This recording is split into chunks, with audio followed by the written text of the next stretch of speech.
If I were up here to give a service award to one of you inductees, I would have to consider several things before bestowing this prestigious award.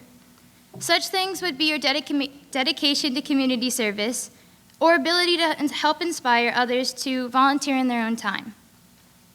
However, it would not exclude stretching yourself thin and volunteering everywhere and anywhere, being the top fundraiser, bringing in the most labels for Race for Education, not sleeping in on the weekends, bringing in bag after bag of pennies for patients, or volunteering to do something good for a teacher if it gets you out of class. Okay, maybe I'm being a little sarcastic, but when it comes to community service, we must first think of our motivation as to why we serve. Are we simply serving in order to get something in return? At what point do we become like the Pharisees? Jesus says in Matthew 6:2, "So when you give to the needy, do not announce it with trumpets as the hypocrites do in the synagogues and on the streets, to be honored by others. Truly I tell you, they have received their reward in full."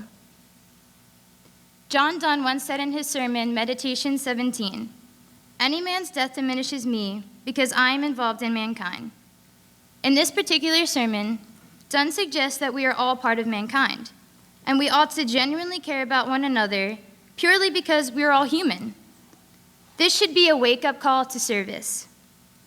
It should not be a one-and-done project where we receive the "I did something good to help someone else" high and then move on with our own selfish lives. But rather, service should become a lifestyle. Now, I'm not telling you to not go to college and instead become a missionary in a third-world country of your choice. But I am urging you to follow the perfect example of Jesus Christ, serving everyone you come in contact with on a daily basis. We should be concerned about others, just as Dunn had pointed out, on any scale.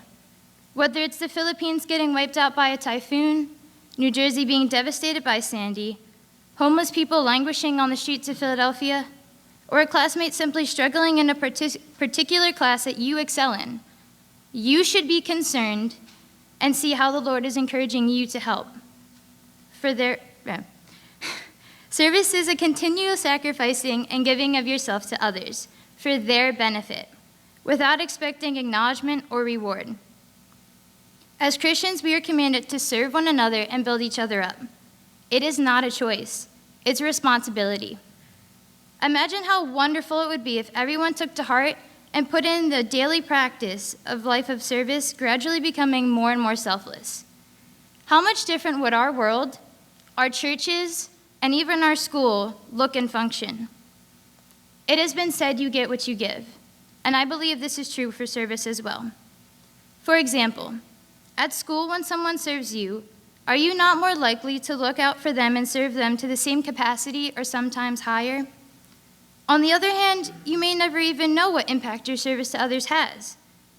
But trust that God will work in that individual's life and be willing to be an instrument in his plan no matter what. This is a real and necessary concept of service. Service and relationship building go hand in hand. Together, they have the capability to build and repair bridges, unify different races, and gather individuals under a common goal. You will be the leaders of Phil-Mont next year. How will you use service to build greater community in Phil-Mont? How will you serve the incoming freshmen that are looking to you for help? Service has the power to display actively the love of God that dwells inside you to change someone's life for the better.